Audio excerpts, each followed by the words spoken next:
hawa wamefikisha miaka 10 kwenye utumishi wao.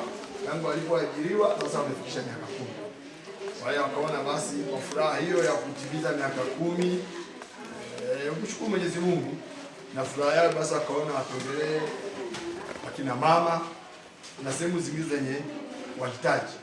Tumeanzia sehemu ya watoto waliotelekezwa sehemu fulani hapo na mlemavu, lakini pia kwa wapendeza basi waje kuwasalimia na ninyi hapa. Nacho kidogo ambacho wamekuja nacho. Mtupokee hicho kidogo ambacho tumekuleteni. Na watasema wenyewe mimi ni wa zamani sana. Hawa ndio wa miaka 10. Mimi ni wa zamani sana.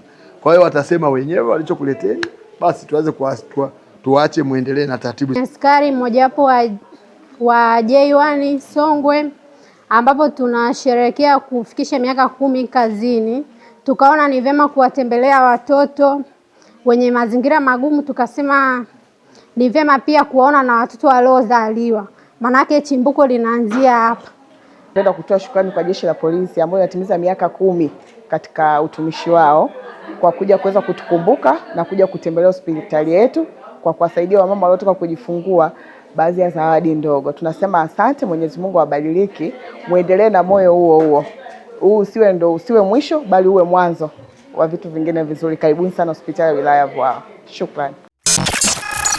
Msimu huu wa Sabasaba, usiruhusu biashara yako ipoe, kwa sababu Global TV inakupa fursa ya kuchangamsha biashara yako.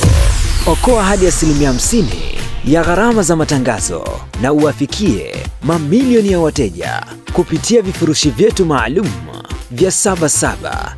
Chagua kifurushi chako kuanzia $2.5 hadi $1.5 tu. Matangazo ya mitandao ya kijamii, Reels, radio na YouTube pre-rolls, vyote vipo kwa ajili yako. Ofa hii ni kwa msimu huu wa Sabasaba tu. Wahi sasa. Wasiliana nasi kupitia namba zinazoonekana kwenye skrini yako. Global TV, tunakuza biashara yako.